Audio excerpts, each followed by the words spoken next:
l'affaire de la secte juif ultra-orthodoxe Régent Lev Tahar, parce qu'on sait qu'il y a une décision importante qui a été rendue en Ontario. Des 14 enfants, tous les enfants devaient être confiés à la DPJ pour des raisons de maltraitance, mais le juge a décidé de donner un délai de 30 jours avant de pouvoir mettre à exécution la décision de la Cour pour permettre à la secte de porter la décision en appel.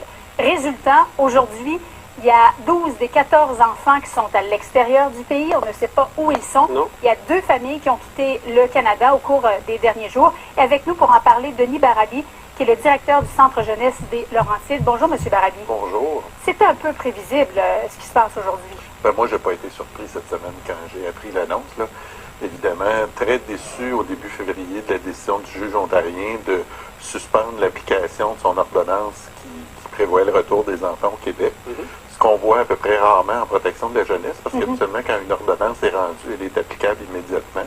Alors, on leur a laissé un petit 30 jours pour préparer une autre fuite, parce qu'on se rappelle qu'ils ont quitté le Québec le 18 novembre. On ne peut rien faire. À partir du moment où le juge émet son ordonnance, il n'y a personne qui surveille. Ben, je pense que mes collègues de l'Ontario ont effectué une certaine surveillance, mais vous savez... Pourquoi c'était passé? Ben, dans le fond, il n'y avait pas de limitation, outre le fait qu'il y avait une ordonnance qui disait qu'ils ne devaient pas quitter la région de Chatham-Kent. Mais on n'a pas saisi leur passeport, on n'a pas pris de mesures, dans le fond, qui les auraient empêchés de quitter le pays. Alors, puis moi, c'était une des craintes que j'avais dès le mois de février on vient de leur donner un délai possible pour qu'ils repartent.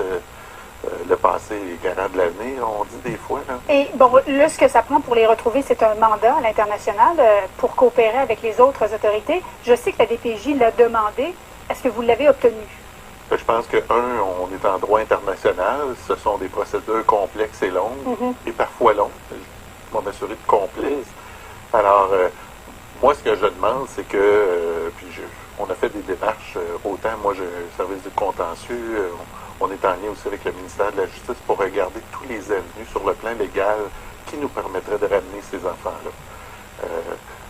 Et en même temps, j'envoie des messages à mes collègues en Ontario pour leur dire il reste quand même une centaine d'enfants dans cette communauté-là.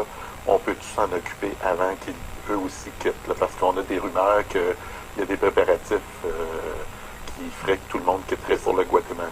Donc, vous dites là, il faut s'adresser à nouveau aux tribunaux, puis on prend cet exemple-là, puis on dit, regardez là, ce qui s'est produit. Est-ce qu'on peut faire ça? Bien, moi, je ne suis pas un spécialiste de la loi de protection de la jeunesse ontarienne. J'ai fait un petit cours 101 là, depuis 4 mois. Une immersion? Oui, une immersion.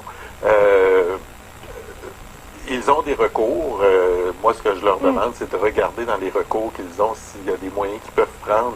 Et c'est possiblement de simplement saisir, trouver une façon de leur enlever les passeports qui les empêcheraient. Mais en même temps, il est un peu trop tard aussi parce qu'il y en a une partie, il y a 2 familles qui sont parties. Mais en terminant, M.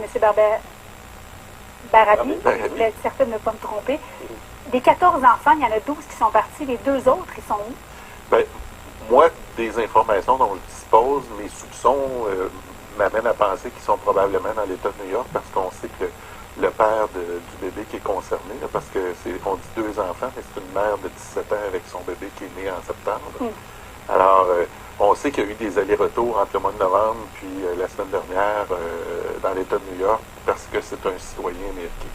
Alors, mon soupçon tourne vers les États-Unis. Alors, ça aussi, ça fait partie des démarches que nos collaborateurs qui sont la Sûreté du Québec sont en train de faire pour essayer de localiser ces gens-là et qu'on trouve une façon de ramener tout le monde au Québec. Monsieur Barabi, je le rappelle, directeur du Centre jeunesse des Laurentides, merci beaucoup d'avoir été avec nous. Merci à vous.